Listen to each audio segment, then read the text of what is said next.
Hi there, this is John here, and today I'm going to share with you the structure of my webinar that converts and also while delivering maximum impact. So normally the webinar is about 1 hour each. So this is the webinar framework that I use, and it's about 60 to 90 minutes. For starter, you will want to stick to 60 minutes. For people who are like me, who have done over 100 webinars, I will go for 90 minutes. So basically for a webinar, there are 3 main blocks, 1, 2, and 3. Now, or rather there are 4 main blocks. So at the start, you will want to set up the frame, like an MC. When he comes onto stage, he'll welcome you, he will tell you who he is. So it's a welcome. And then he'll intro himself.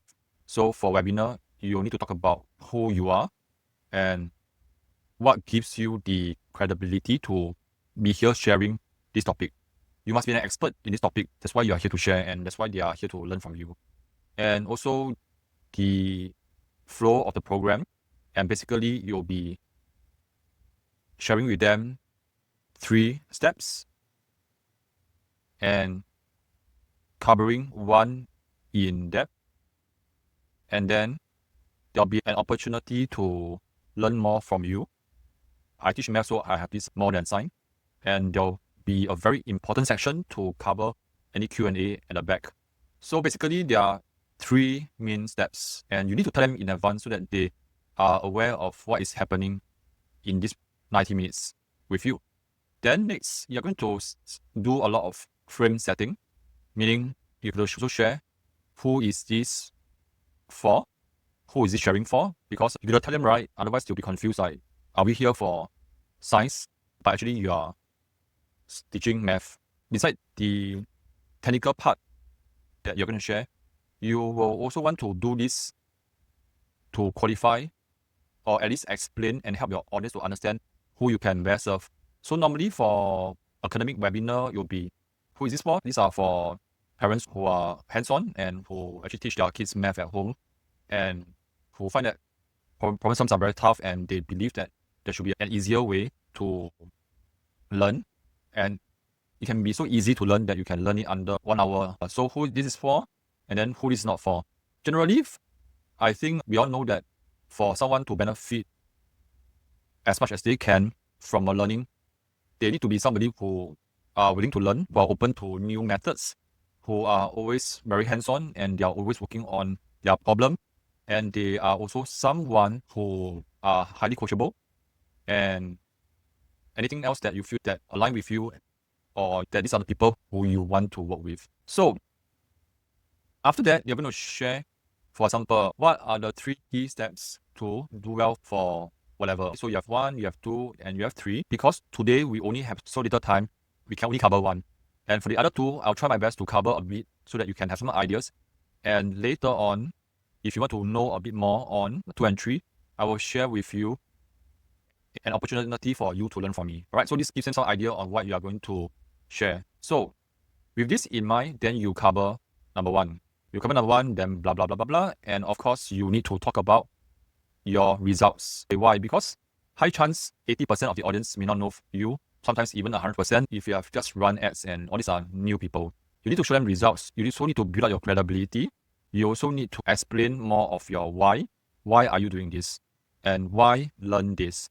And why is this a better way for your kid other than what they're learning elsewhere? A lot of times it's about shifting of belief and mindset in a webinar setting rather than just feeding them with pure content. Again, what makes people move is knowing why you're doing this, understanding your why, as well as knowing why this is going to help them to achieve their results faster. It's going to help them to achieve their results better.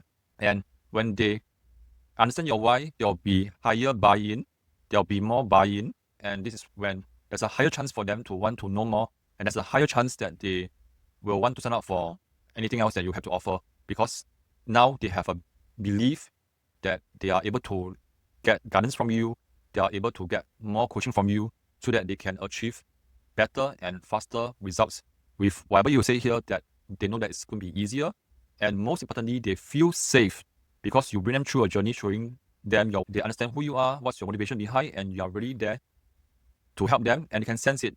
The audience do not need to hear what you say, but they can feel what you are saying and how you are saying it. Whether you are really interested to help them, whether you are sincere to help them, whether you are authentic or genuine enough to help them. Then continue, you need to share a bit more of your steps. Maybe give a demo, maybe share specific examples. If you can, give them a question and then get them to answer on the spot and give them some time to think through, so that when they get a different answer from you, they'll be able to appreciate the answer even more.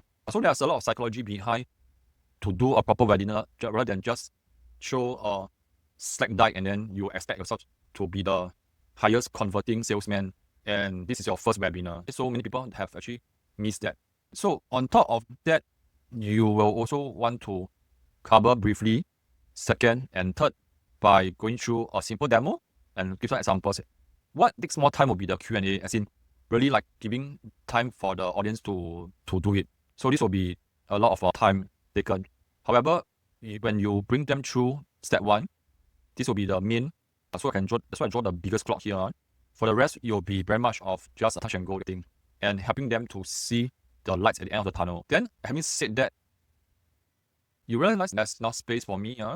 So we have covered 1 and 2, and you realize that this whole of 2, this is 2, so this one is 1. So for number 3, it will be a transition to pitch. And normally for hard-based educators, trainers, tutors, and coaches, we refer it to as a soft invite.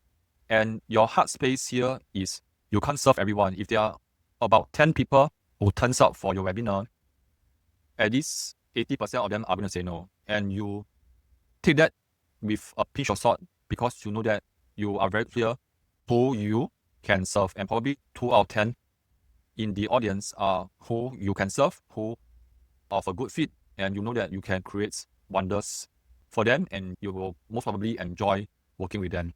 So for conversion, you'll be probably about 10 to 30%, and that's why you need to bring in more attendees for your webinar. If you are new, and I recommend that probably 10 will be good enough for you to try out. And what is important here when you do a soft invite is you have to really do it in a very respectful way, asking the audience this. Okay, so hi everyone, I hope that you have benefited from my webinar. Type a yes if you have. Then after that, do share an important takeaway. So to encourage some form of participation. Now, because of limited time, I can only cover 1, and I will be covering 2 and 3 more in my upcoming workshop. Is it okay that I can spend the next 10 minutes with you to share with you how you can learn 2 and 3 from me? And high chance I'm going to say yes if they actually love what you're doing, all right? Then you spend the next 10 minutes to do a gentle soft invite, sharing with them the details of the workshop, the time, the venue, and also the benefit. And if you have early bird price, share it.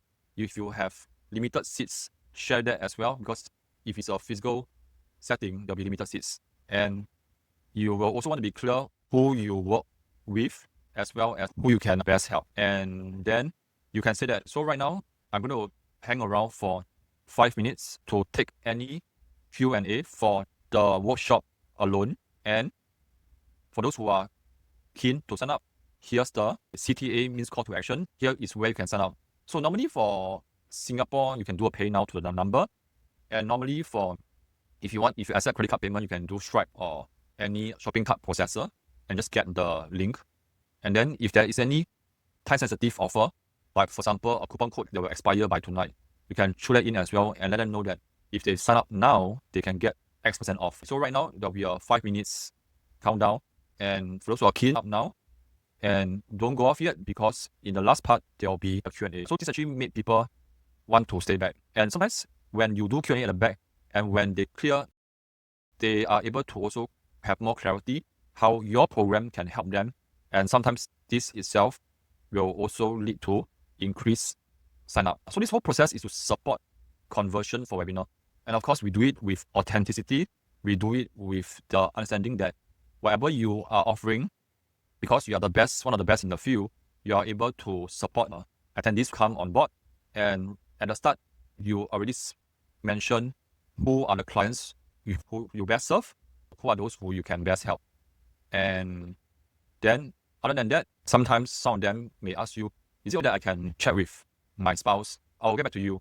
Please remember to take down their name and their phone number. I'm just trying to draw a phone. This is the old phone. And then the sign-ups is in the follow-up. Please follow up and tell them, and then ask them to drop you or text, or you can drop them a WhatsApp message, and then you have to follow up with them. And as long as the event is not over yet, you can always follow up. And sometimes, from experience, most people sign up when there's an offer during the workshop, and then some of them probably will sign up right before the workshop with probably 1 or 2 sprinkle in between your webinar date to the event date.